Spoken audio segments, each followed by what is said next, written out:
Welcome to the Property Code, where every decision you make shapes your financial future. I am your host, Nick. Today, we journey beyond the traditional path of homeownership to discover creative methods for securing housing and building wealth without relying on a conventional mortgage. Meet Sarah, a marketing specialist in her early 30s. She rents a one-bedroom apartment in a growing city. Each month, she sets aside a portion of her salary, hoping to save enough for a down payment. Yet home prices rise faster than her savings. Frustration mounts as she wonders if she will ever own property. One evening, she attends a neighborhood gathering where residents describe a cooperative living community.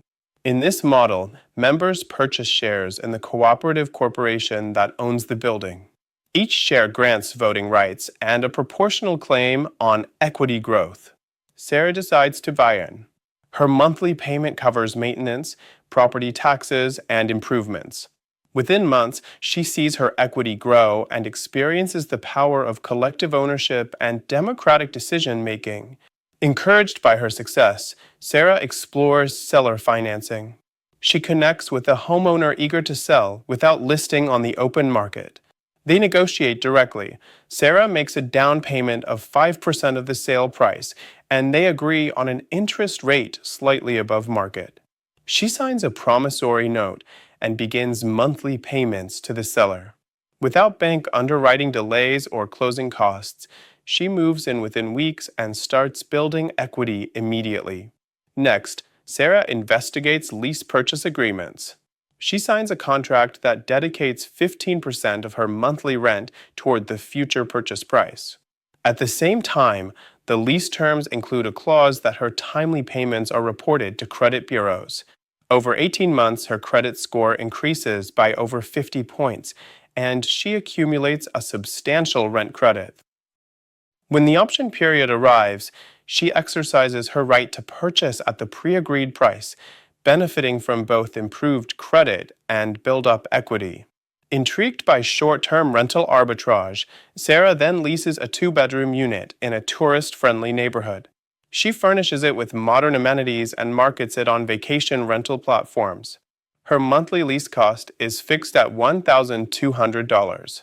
Guests pay an average of $2,000 per month. The resulting $800 spread becomes a reliable profit stream. Within a year, she has saved enough to fund her next investment. Finally, Sarah diversifies through real estate syndication. She reviews offerings from reputable sponsors managing multi-million-dollar apartment complexes. With a $25,000 investment, she secures a pro-rata share of rental income and future appreciation. She receives quarterly distributions and annual performance reports, all while avoiding hands-on management. By leveraging these 5 alternatives, cooperative living, seller financing, lease-purchase agreements, short-term rental arbitrage, and syndication, Sarah accumulates equity, enhances her credit, and builds multiple income streams without a traditional mortgage. As we analyze the 2025 landscape, 3 trends make these options particularly compelling. First, rising interest rates increase the cost of bank loans, making non-traditional financing more attractive. Second, the rise of remote and hybrid work gives professionals flexibility in choosing housing models aligned with lifestyle rather than proximity to an office. Third, digital platforms and fintech innovations facilitate transparent credit reporting, fractional ownership, and streamlined syndication investments. Your path can mirror Sarah's or take a different shape based on your goals and resources. To get started, follow these steps. 1. Evaluate your financial capacity and define your housing priorities. 2. Research legal structures and draft simple agreements, co-op bylaws, promissory notes, lease option contracts, or syndication subscription agreements. 3. Engage professionals. Consult a real estate attorney for contract review and a tax advisor to understand reporting requirements.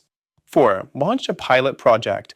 Attend a co-op meeting, negotiate seller financing, secure a lease purchase option, test rental arbitrage, or commit to a syndication investment. 5. Monitor outcomes monthly. Track equity growth, cash flow, credit improvements, and adjust your strategy accordingly. Sarah's journey illustrates that ownership and wealth building need not follow a single path. By embracing innovative alternatives, you can tailor your real estate strategy to your unique circumstances and market conditions. Thank you for listening to the Property Code.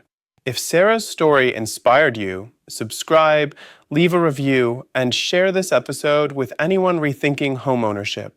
Until next time, stay inventive, remain resilient, and continue building your financial foundation on your own terms.